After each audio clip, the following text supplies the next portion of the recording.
এই এপিসোডের শুরুতেই আমরা দেখতে পাই এখানে সেউন হিজুর জন্য ব্রেকফাস্ট তৈরি করে এবং তাকে খেতে দেয়।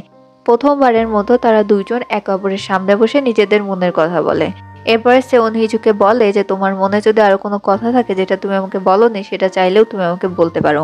হিজু তখন সেই 406 তাকে যে নাম্বার থেকে আবারও টেক্সট করছে সেটা সে সেউনকে দেখায়। সেউন বলে আচ্ছা এটা আমি দেখে নিচ্ছি, তুমি কোনো টেনশন করো না।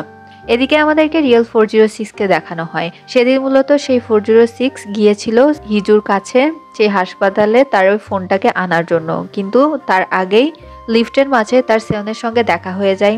সেউন তো তাকে চিনে না, কিন্তু সে সেউনকে চিনতে পারে। এখানে সে সেউনের পাশে দাঁড়িয়েই ছিল এবং পাশ থেকে মনে মনে বলছিল, সেউন তোমার গা থেকে অনেক ভালো সেন্টের ঘ্রাণ আসছে, একদিন আমি তোমার থেকে সবকিছু নিয়ে নেব, কারণ এই সবকিছুর মালিক আমি। আর এখান থেকেই সিন কাট হয়ে যায়। এরপরে আমাদেরকে বর্তমান সিনে দেখানো হয়। আমরা দেখতে পাই হিজু ঘুম থেকে উঠে এবং দেখে যে অনেক বেলা হয়ে গিয়েছে। সে অনেক বাজে একটা স্বপ্ন দেখেছিল। সে সাথে সাথে সেউনের রুমে চলে যায় এবং সেউনের বেডের পাশে গিয়ে সে বসে পড়ে। একসময় সেউনের ঘুম ভাঙলে সে দেখে হিজু তার পাশে বসে আছে। সে হিজুকে নিজের কাছে টেনে নেয়। এরপরে সেউনকে তখন হিজু জিজ্ঞেস করে আজকে অফিসে যাবে না? সেউন তখন হিজুকে বলে আজকে সে অফিস থেকে ছুটি নিয়েছে। হিজু তখন বলে যে এই প্রথম তুমি অফিস থেকে ছুটি নিলে। এরপরে সেউন হিজুকে জিজ্ঞেস করে যে তোমার কোনো কাজ আছে নাকি বা তোমার কিছু লাগবে নাকি। হিজু তখন বলে যে আমার একটা ইচ্ছা ছিল। সেউন হিজুকে জিজ্ঞেস করে কি ইচ্ছা ছিল? তোমার সকল ইচ্ছা আমি পূরণ করব। হিজু বলে সে যখন মর্নিং ওয়াকে বের হতো তখন সে দেখতে পেত সকল কাপড়রা একসঙ্গে মর্নিং ওয়াক করছে। বিকালে যখন সে তার বান্ধবীর সঙ্গে বের হতো তখন সে দেখতো সব কাপড়রা একসঙ্গে বিকালে হাঁটছে। এটা দেখে তারও ইচ্ছা করতো যেন তার সঙ্গেও তাকে নিয়ে এভাবে ঘুরে। এই কথাটা সে সেউনকে বললে সেউন তাকে নিজের দিকে ঘুরিয়ে নিয়ে বলে যে সবকিছুই হবে। এর পরপরই সেউনের ফোনে একটা কল আসে। মিস্টার কাং বলে যে তাকে আর্জেন্টলি অফিসে আসতে হবে। সেউন এর কথা শুনে অনেক দ্রুততার সঙ্গে অফিসে চলে যায়। এখানে গিয়ে সেউন দেখতে পায় যে মিস্টার কাং এবং সকল এমপ্লয়িরা তাকে সারপ্রাইজ দেওয়ার জন্য তাকে অফিসে ডেকেছে। এই সময় সেউন মিস্টার কাং এর দিকে তাকায় এবং বলে, মিস্টার কাং, এই 3 বছরে আমি প্রথমবারের মতো একটা লিভ নিয়েছি অফিস থেকে একদিনের জন্য, আর সেটাও আপনার সহ্য হলো না, আজকেই আপনাকে ডাকতে হলো এই সারপ্রাইজটার জন্য। তারপরে আসে মিস্টার পার্ক এবং তখন মিস্টার পার্ক এসে সেউনকে একটা ঠিকানা দেয়। এখান থেকে সিন কাট হয়ে আমাদেরকে জিসাংকে দেখানো হয়। জিসাং তার সে অরফানেজে আসছিল বাচ্চাদের জন্য কিছু জিনিস নিয়ে। এখানে সে সেগুলোই ঠিক করছিল। তার কাছে তখন এই অরফানেজের সিস্টার আসে। এই সিস্টার তখন বলে যে তোমার সঙ্গে আগের দিন যে মেয়েটা আসছিল, মানে ইউরির কথা বলছিল, সে কোথায়? তখন জিসাং বলে যে সে তার কাজে আছে। সিস্টার বলে কিছু বছর আগে তুমি একটা মেয়েকে প্রায় প্রায় এখানে নিয়ে আসতে, সে মেয়েটা কথা বলতে পারতো না, সে অনেক বেশি সুইট ছিল, এখানকার বাচ্চারাও তাকে অনেক বেশি পছন্দ করতো, ওই মেয়েটা এখন কোথায়, ও কেমন আছে? এখানে মূলত সে হিজুর কথা বলছিল। তখন জিসাং বলে যে সে ভালো আছে। সিস্টার তখন বলে যে আমি তোমার চোখ মুখ দেখে বুঝতাম যে তুমি সেই মেয়েটাকে অনেক বেশি পছন্দ করো, সে তোমার ফার্স্ট লাভ ছিল, প্রথম ক্রাশ ছিল, তাই না? এরপরে সিন কাট করে আমাদেরকে আবার হিজুকে দেখানো হয়। হিজুর মা হিজুর সঙ্গে দেখা করতে আসে এবং সে এখানে এসে হিজুকে বলে ইনা যে কোরিয়াতে আসছে এটাকে তুমি জানো? হিজু তখন ফোনে লিখে জানায় যে হ্যাঁ সে জানে। তখন হিজুর মা হিজুকে বলে ইনার সঙ্গে আমার কথা হয়েছে এবং দেখা হয়েছে, শুনো, ও যদি এখন এসে বলে ওকে সকল কিছু ফিরিয়ে দিতে, সেওন সবকিছু ওকে দিয়ে দিতে, তুমি কিন্তু কখনোই রাজি হবে না। এই সংসার, সেওন সবকিছু তোমার। এসব কথা সে হিজুকে বলছিল। হিজুর মা যখন হিজুর সঙ্গে কথা বলছিল এরই মাঝখানে রিয়েল 406 হিজুকে একটা ভিডিও পাঠায়। হিজু যখন এটি অন করে তখন সে দেখতে পায় সেই ভিডিওর হেডলাইন হচ্ছে অরফানেজ মিসিং বাচ্চারা। আর এই ভিডিওটা দেখে হিজু সাথে সাথে জিসাংকে মেসেজ করে দেয় যে তুমি কি আমার সঙ্গে একটু দেখা করতে পারবে। এখানে জিসাংয়ের সঙ্গে হিজু দেখা করে, বাচ্চাদের কথা জিজ্ঞেস করে যারা মিসিং হয়ে গিয়েছিল। এখানে হিজু বলে এই ব্যাপারে জিসাং কি জানে। জিসাং বলে যে আমি তো এখনো এইটার পুরোপুরি সুরাহা করতে পারি নাই, তবে একটা বাড়ি এই ঘটনার সঙ্গে মেবি জড়িয়ে আছে, আমার কাছে তাই মনে হয়। তখন হিজু বলে তুমি কি আমাকে ওখানে নিয়ে যেতে পারবে? জিসাং বলে যে হ্যাঁ অবশ্যই। অপরদিকে আমাদেরকে সেওনের বাবা এবং হিজুর বাবাকে দেখানো হয়। তারা দুইজনের সামনাসামনি একটা মিটিং করতে বসে। এখানে সেওনের বাবা হিজুর বাবাকে বলে যে আপনি আপনার কথা খেলাপ করেছেন, আপনি আপনার বড় মেয়ের বিয়ে আমার ছেলের সঙ্গে দিতে চেয়ে সেটা না করে আপনি অন্য একটা মেয়েকে আমাদের ঘাড়ে ঝুলিয়ে দিয়েছেন, জন্য আপনাকে পেনাল্টি দিতে হতে পারে। হিজুর বাবা বলে সময় সেটা বলে দেবে। এখান থেকে সিন কাট হয়ে আমাদেরকে সেওনকে দেখানো হয়। সেওন এখানে সেই ডুপ্লেক্স বাড়িটাতে চলে আসে। এখানে সেওন এসে বাসার ভেতরে প্রবেশ করে এবং সে এক পাক করে এগিয়ে যেতে থাকে। একটু দূরে যাওয়ার পরে বাসার ভেতরে দেখতে পাই একটা প্রজেক্টর চালানো রয়েছে এবং সেখানে ওই ভিডিওটাই অন হয়, যে এই ভিডিওটা কিনা হিজুর কাছে 406 পাঠিয়েছিল। ভিডিওটা অফ হয়ে গেলে কিছু লেখা প্রজেক্টরে ভেসে ওঠে, সেটা হচ্ছে সেওন তুমি একটা খুনি। আর এই জিনিসটা দেখে সেওন অবাক হয়ে যায়। এরপরে আমাদেরকে হিজু এবং দিসাংকে দেখানো হয়, তারা দুইজনও সেই বাসার বাইরে আসে। তখন দিসাং হিজুকে বলে এখন এই বাসায় প্রবেশ করাটা আমার মনে হয় না ঠিক হবে।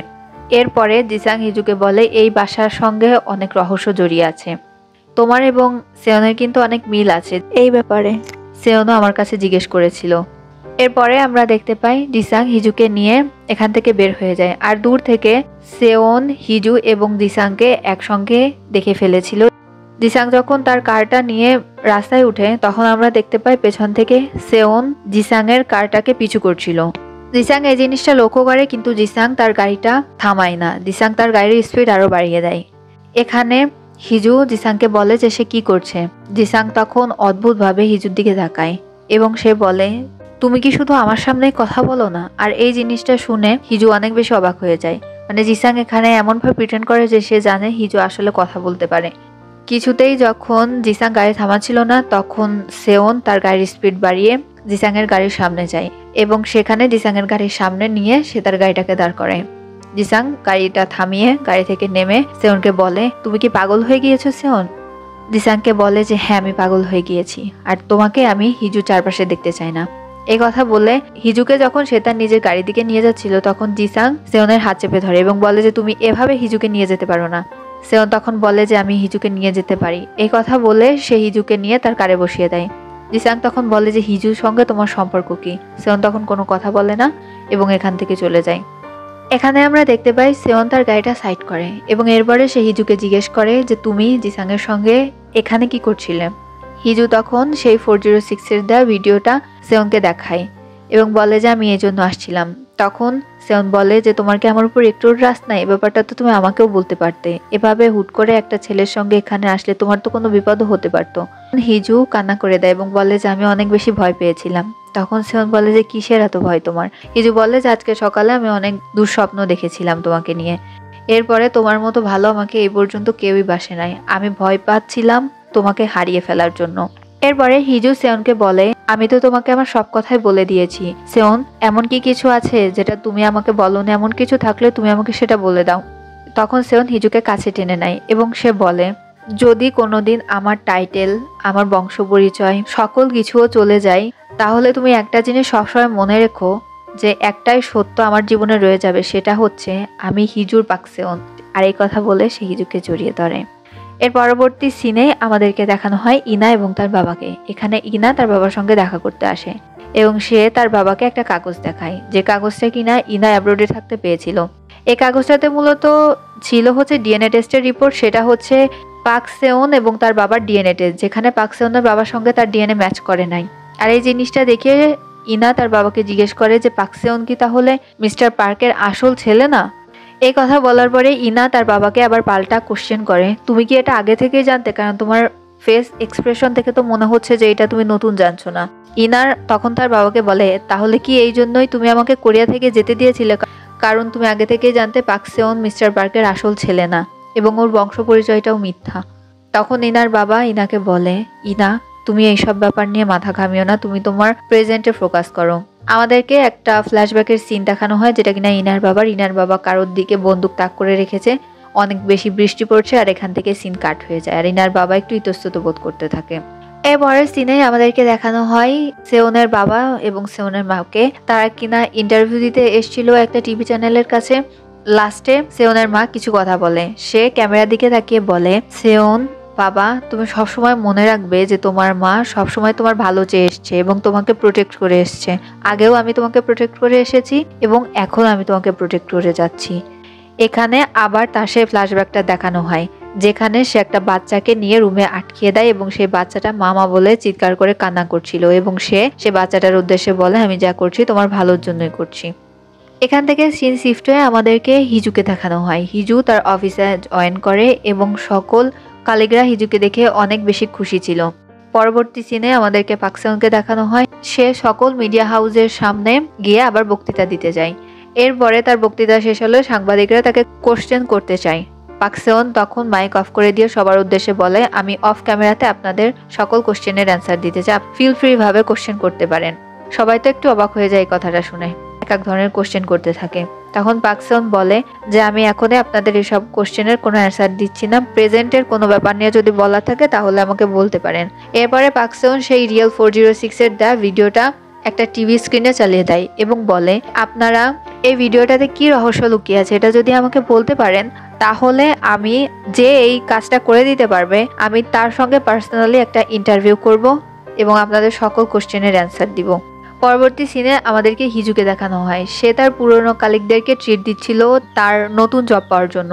এখানে মিস জিনা, যে কিনা হিজুর মেন্টরও ছিল এবং তার সহকারীও ছিল, সে অনেক বেশি খুশি হয়। সে এখানে তো খুশি চোটে কান্নাই করে দেয়।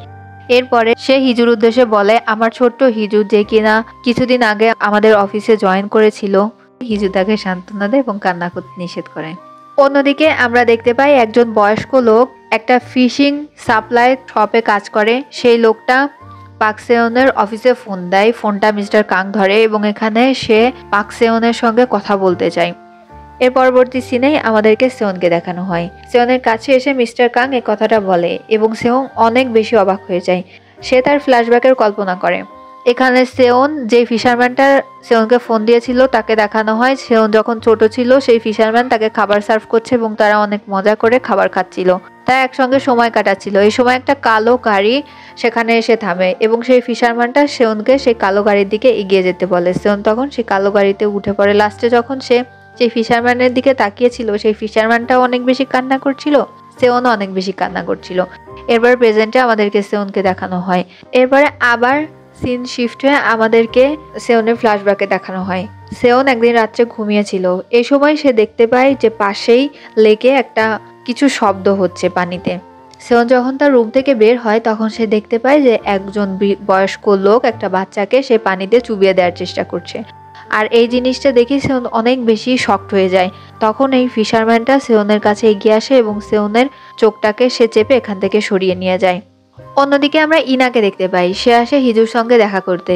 এখানে ইনা হিজুকে সেওন এবং তার বাবার ডিএনএ টেস্ট রিপোর্টটা দেখায় এবং এখানে হিজু জানতে পারে সেওন হচ্ছে পেক্সিওন ফ্যামিলির আসলেই ওয়ারিশ না, আসলে সে ওই ফ্যামিলির ছেলে না। এই ব্যাপারটা জেনে একটুও শকড হওনি। আর হিজুকে আমরা তখন দেখতে পাই সে কল্পনা করে সেওন তাকে আগের দিনই বলেছিল যে সবকিছু মিথ্যা হয়ে যেতে পারে, আমার টাইটেল, আমার নাম, আমার পিতৃ পরিচয়, সকল কিছু। কিন্তু হিজু, তুমি একটা জিনিস সবসময় মনে রেখো, পাকসেওন আর কারোর কিছু হোক বা না হোক, পাকসেওন শুধু হিজুর।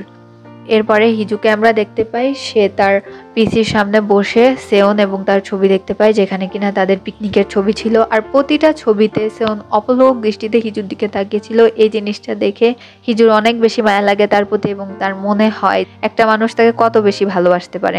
অন্যদিকে আমাদেরকে সেওনকে দেখানো হয়, সে যখন সেই ফিশ সাপ্লাই শপের বাইরে যায় তখন সে দেখতে পায় যে সেখানে অলরেডি ডিজাস্টার হয়ে গিয়েছে। সে তখন রুমের ভেতর তাড়াতাড়ি প্রবেশ করে এবং সে সেই বয়স্ক লোকটাকে দেখতে পায় সেন্সলেস অবস্থায় সে মেঝেতে পড়ে আছে। সেওন গিয়ে সেই লোকটাকে তুলে এই রুম থেকে বের করার চেষ্টা করে।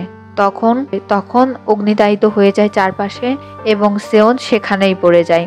সেওনও সেন্সলেস অবস্থায় ছিল, এই লোকটাও সেন্সলেস অবস্থায় ছিল, আর চারপাশে দাও দাও করে আগুন জ্বলছিল। আর এখানেই এই এপিসোডটা শেষ হয়ে যায়। ভিডিওটা ভালো লাগলে সাথেই থাকবেন।